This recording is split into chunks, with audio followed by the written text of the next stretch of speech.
Assalamualaikum warahmatullahi wabarakatuh. Untuk praktikum yang kedua kali ini, kita akan berkenalan dengan Python. Nah, kemarin kan kita sudah flashback tuh tentang HTML. Sekarang yang kedua kita berkenalan tentang pemrograman Python. Kenapa kita pakai dua bahasa sih? Karena nanti kita akan membuat sebuah aplikasi sederhana menggunakan Django, yang dimana Django ini ada dua kombinasi bahasa pemrograman. Yang pertama nanti pemrograman web, dan yang kedua itu pemrograman Python. Makanya kita harus belajar basicnya dulu. Dari yang pertama kemarin kita belajar HTML dan HTML versi dasar HTML, dan yang kedua kita akan mempelajari dasar dari bahasa Python itu seperti apa. Oke, kita langsung membahas tentang program Python. Nah, di mana program dan modul di Python itu ditulis sebagai teks dan disimpan dalam file berekstensi .py. Nah, setiap modul Python itu memiliki namespace-nya tersendiri, dan setiap namespace ini nanti bisa dipanggil. Nah, program Python itu ada yang pakai modul dan programnya ini juga dibedakan dengan cara mereka memanggilnya. Kalau file.py yang dieksekusi secara langsung adalah program, sedangkan file.py yang direferensikan melalui pernyataan import itu adalah modul. Nah, program Python ini yang biasanya kita pakai, saya pakai gunakan itu adalah file.py saja. File.py yang sama dapat berupa program atau script. Itu nanti kita juga akan menggunakan file.py untuk mempraktikkan bahasa Python ini. Nah, instalasi biasanya Python yang berkaitan mau file.py atau modul.py itu kita harus sepakat dulu mau mengakses Python-nya dari segi offline atau online. Nah, berhubung nanti kita itu pakainya Django, jadi kita akan menggunakan Python online. Makanya kemarin saya sudah mencontohkan cara membuka Replit. Yang kita pakai nanti adalah program secara online, yaitu Replit. Dan nanti kita membuat Python-nya dan Django-nya itu juga sama, kita menggunakan Replit. Nah, tapi ada juga ya yang pakai Python offline. Itu nanti kita bisa menginstal dari PC kita masing-masing, dan masternya bisa di-download di sini biasanya. Nah, untuk Python offline itu bisa kita butuh editor juga, karena ini baru kita menginstal Python-nya sendiri, tapi editornya belum. Editornya biasanya pakai Visual Basic. Terus kemudian kita langsung memulai menggunakan program Python secara online ya. Cukup klik di sini atau langsung menggunakan browser yang kita pakai.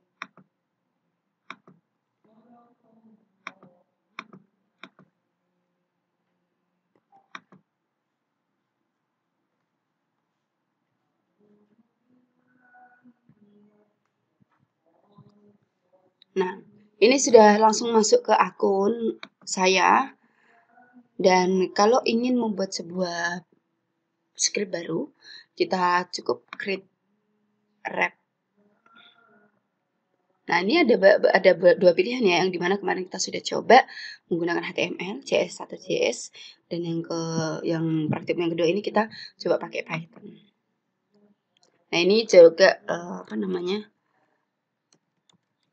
nama filenya kita bisa ganti, langsung create Python, create filenya.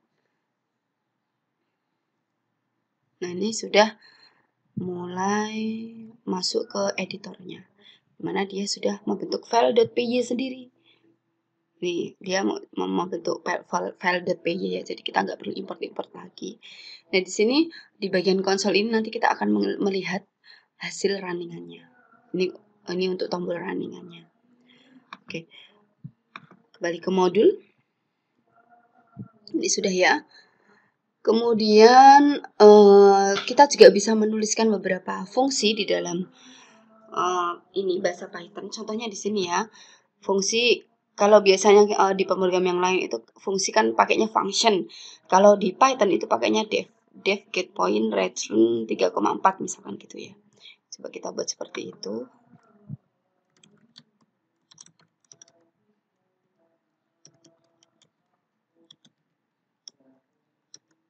Nah, biasanya kalau di programming lain kan fungsi pasti ada dalam kurung seperti ini ya. Kalau di Python juga sama, ada dalam kurung tapi nanti ditambahi titik 2.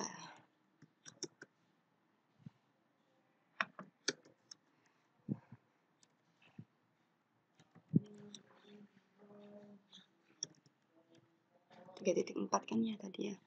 0,4. Oke, kita misalkan menulis seperti ini. Nah, ini di Python itu sangat sensitif sekali. Kalau sudah membuat fungsi, pasti isinya, statementnya itu harus di tab. Kalau nggak di tab, dia akan error seperti ini. Nah, ini baru errornya hilang. Kemudian, kalau keluar dari fungsi, itu keluar dari tab.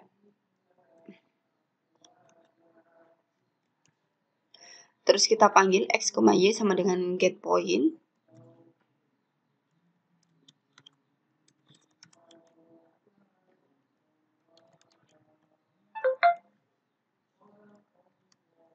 Terus setelah itu kita langsung print. Coba kita print yang bagian X sama yang belakang print bagian Y. Nah, ini sudah kan. Kita langsung coba run. Dia akan keluar 3, 4. Karena di sini X, Y itu dia untuk fungsi ini dia akan mendapatkan nilai kembali.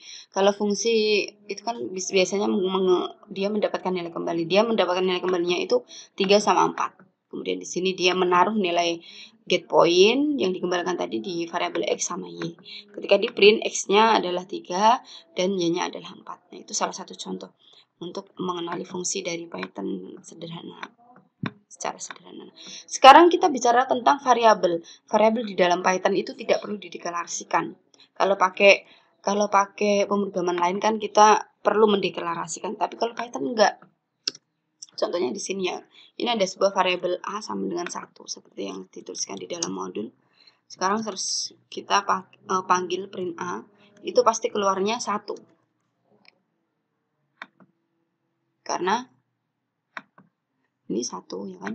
Karena A itu bernilai 1. Nah, itu dia tidak perlu mendeklarasikan variabel A itu apa, tapi dia langsung otomatis mengetahui dari value-nya. Nah, ini juga sama kalau misalkan B. Dan di sini ya, variabel itu harus dinyatakan terlebih dahulu ya. Kalau nggak dinyatakan, kita menulis cuman B saja seperti ini ya tetap nggak bisa. Itu error. Ini error. Karena tidak ada not defined, tidak ditemukan.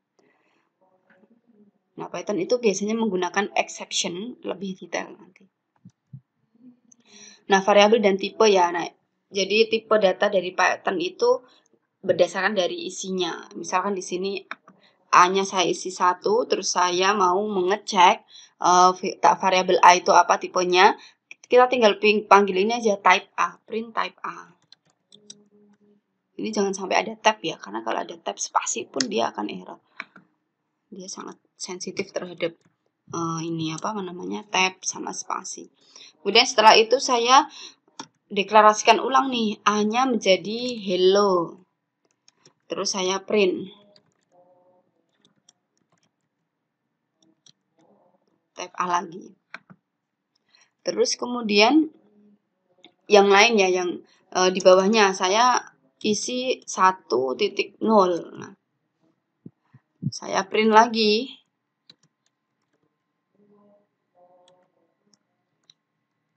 Nah, coba sekarang saya run. Dia akan keluar sesuai dengan tipe data yang dideklarasikan di variabelnya. Nah, yang pertama ini ya. Yang pertama A itu masih berisi 1, maka tipenya integer.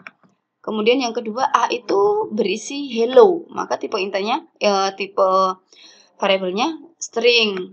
Nah, yang ketiga A ini berubah jadi 1,0, maka tipe variabelnya menjadi float. Nah, dia itu mau menyesuaikan dari value variabelnya. Itu mudahnya di si Python itu seperti itu. Nah, di sini ada assignment versus equality. Ini biasanya pengujian persamaan equality itu dilakukan dengan 2 sama dengan. Dan hasilnya akan bernilai 1 untuk benar dan 0 untuk salah. Contohnya ini ya, print 1 sama dengan 1.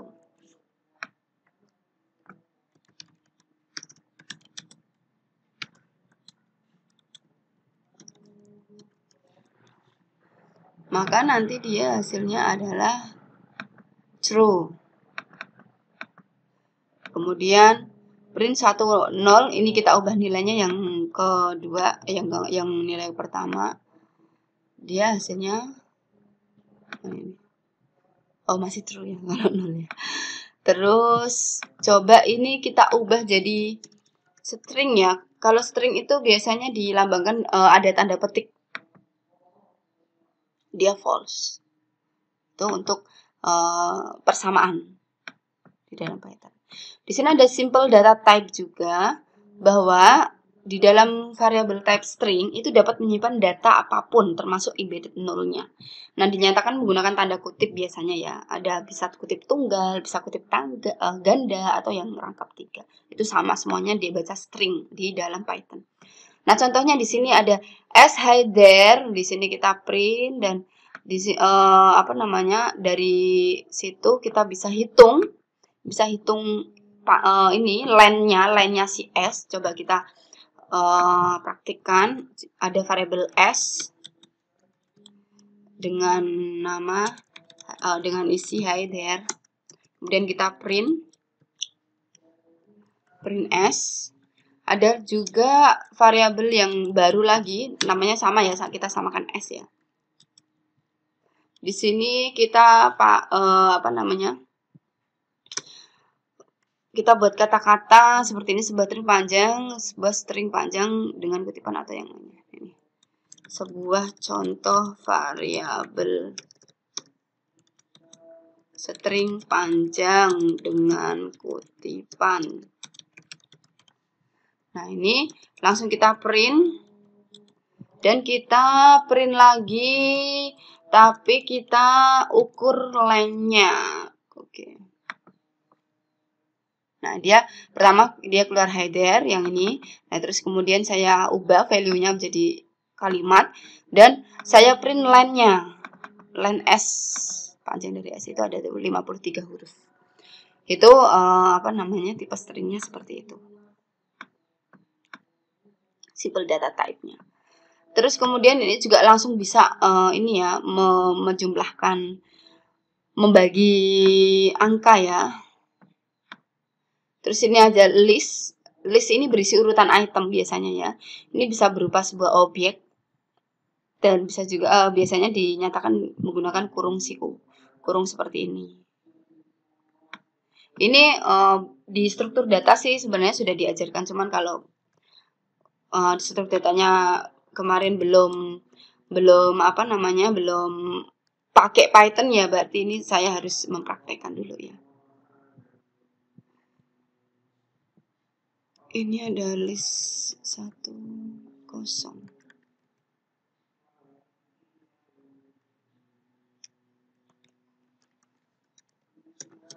Ini list I ya misalnya. List I-nya gini aja lah.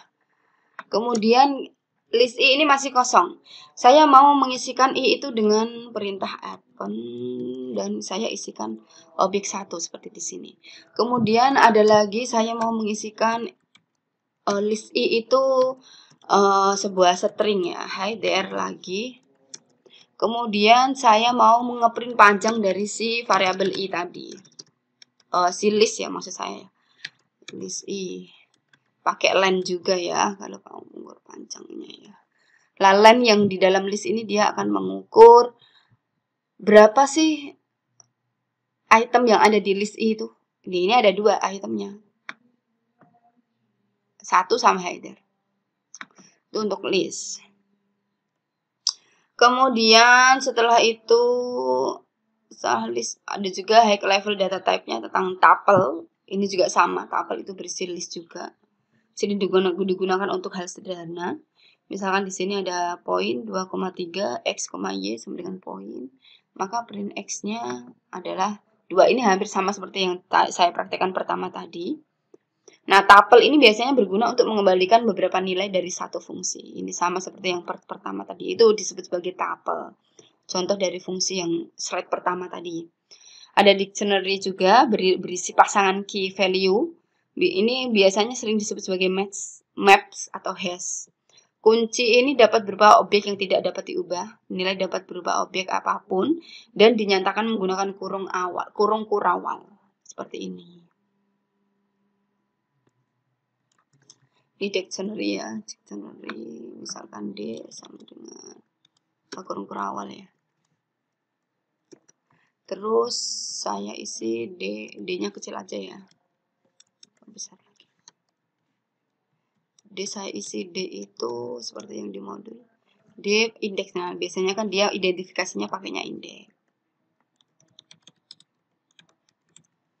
Header. Terus ada D.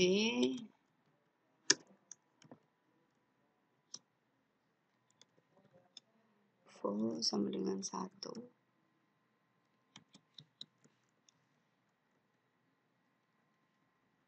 Print line D, print D0, dan print D4. Coba ya, di sini kita print juga. Ini ya, kalau line juga sama sih sebenarnya. Dia fungsinya ya untuk mengukur panjang dari si ini ya, si variabel D tadi. Terus print D.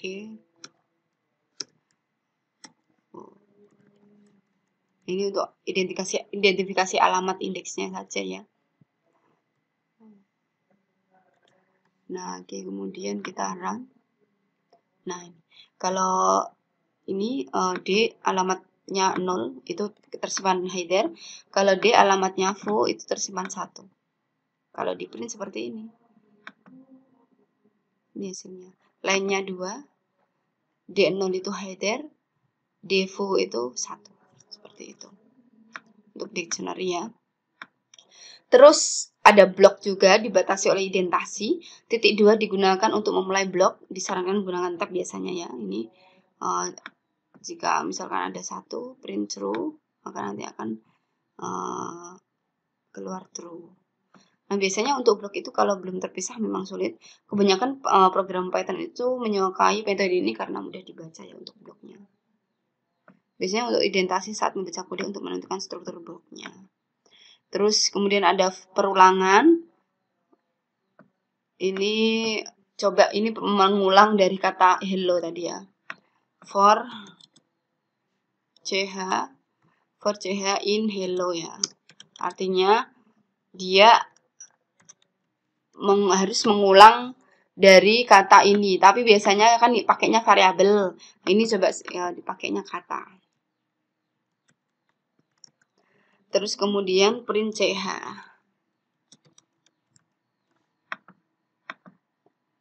Nah, ini dia akan mengulang hello, mengulang dari kata setelah ini gitu. Terus looping perulangan sudah. In rank ini pakai in rank 3 juga bisa ya. In rank 3 salah tulis 5 misalkan saya tulis di sini 5. Pakainya dalam kurung kan. Oke. Nah, bisa 0 1 2 3 4. Dia akan mengulang tapi mengeluarkan indeksnya ya mulai dari 0 ya. Terus ada while juga. Ini mungkin dasar-dasar seperti ini kan sudah dipahami ya di mata kuliah pemrograman sebelumnya. Terus function pakai def seperti yang tadi saya jelaskan di awal-awal. Selain function itu juga ada class. Class itu dinyatakan dengan class statement. Statement ini ada kelas mahasiswa, di dalam kelas pasti ada fungsi ya. Def init self, def get name. Ini kan dia akan mengembalikan ke nilai functionnya. Ini juga sama. Terus ada kelas. Kelas ini diinstalasikan dengan call syntax biasanya. Contohnya pemanggilannya ini.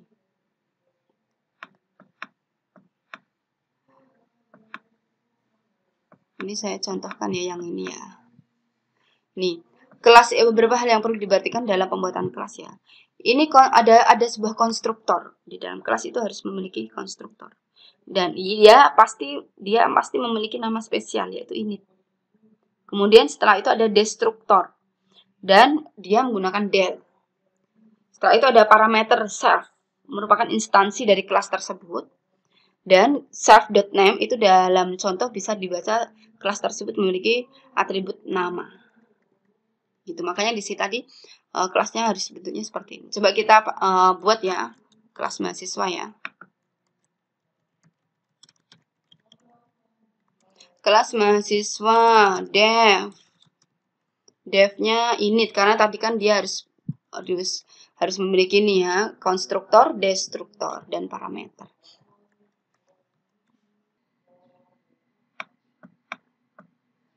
Nah, ini di bagian modul, sebagian besar kekuatan Python itu berasal dari modul biasanya. Karena perlu banyak mengimport seperti datetime. Ini juga untuk mengimport datetime. Misalkan di sini kita panggil import datetime ya.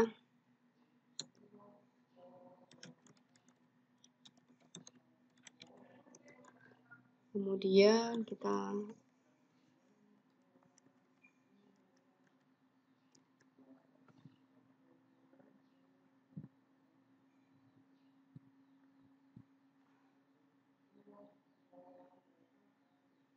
datetime.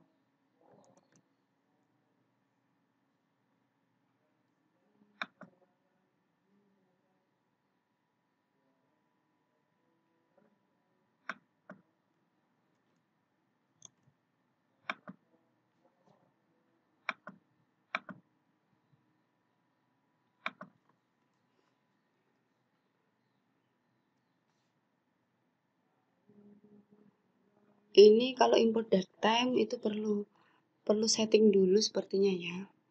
Perlu setting dulu but unused. Coba kita ini keterangannya but unused. Coba kita use atau kita gunakan. Datetime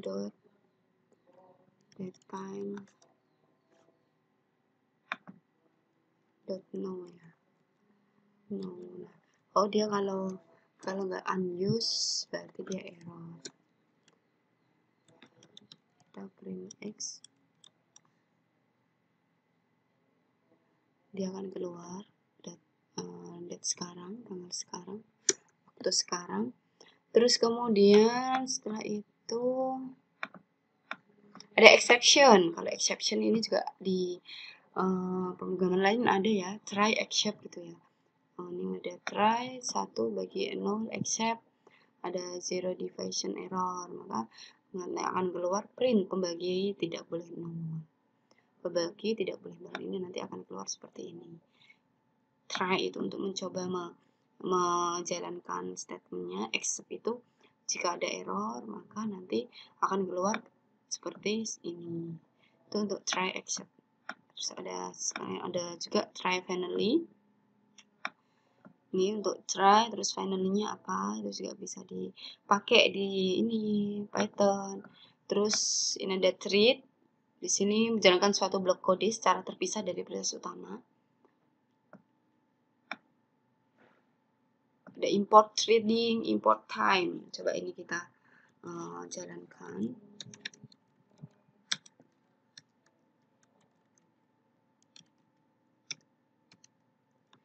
Trading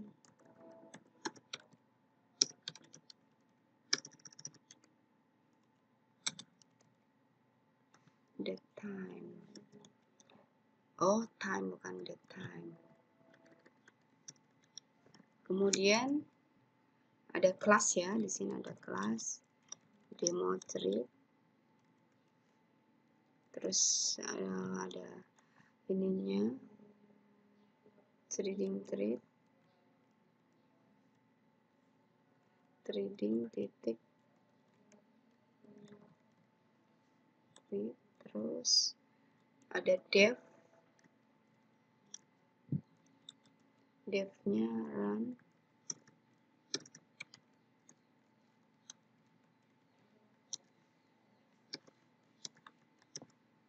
di dalam run ada perulangan for i in ringnya 3, kemudian dalam for ada time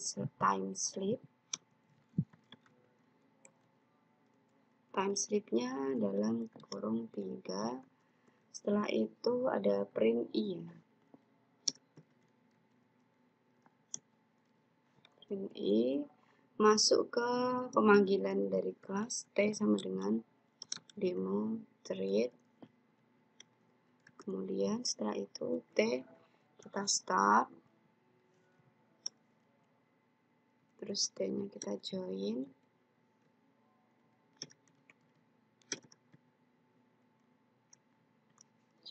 untuk time out.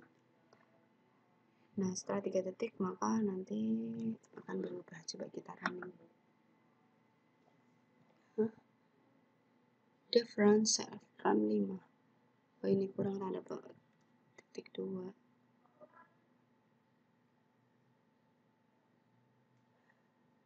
Line 6. For ini juga kurang titik 2 ya.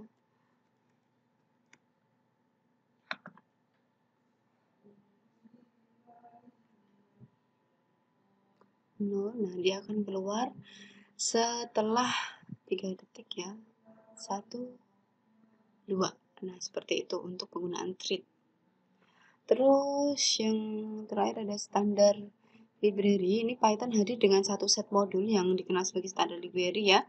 Nah, ini ada fungsionalitasnya yang sangat kaya, beragam, dan tersedia standar library yang lainnya. Nah, semua protokol internet umum, socket, CGI, ada OS service, GUI service, database, kalender, Python parser, dan sebagainya. Banyak sekali standar library yang bisa dipakai. Kemudian ada external library juga, modul yang tersedia secara eksternal yang mencakup hampir setiap bagian fungsionalitas. Ada image, numerical, OS specific, SQL database, XML, paralel, OpenGL, dan sebagainya, banyak sekali. Nah, kalau nanti bisa mengoprek-ngoprek, ingin tahu lebih lanjut, nanti silakan bisa dikunjungi website official Python-nya di sini, python.org. Ini pengetahuan dasar ini nanti saya harap bisa dipahami, bisa dipraktikkan sedikit-sedikit, biar nanti ketika kita sudah masuk ke Django di praktikum selanjutnya kita bisa lancar dan bisa memahami fungsi-fungsi atau kode-kode yang sederhana di dalam Python. Oke, untuk praktikum kali ini saya cukupkan, tidak ada feedback dari praktikum ini, semoga bisa dipahami. Nanti saya feedbacknya hanya diskusi ya, berarti ada feedback. Feedbacknya nggak ada penugasan assignment, tapi diskusi yang dimana mendiskusikan tentang perintah dasar pemrograman Python yang kita bahas ini. Oke, terima kasih, saya tunggu diskusinya wajib. Saya akhiri, wassalamualaikum warahmatullahi wabarakatuh.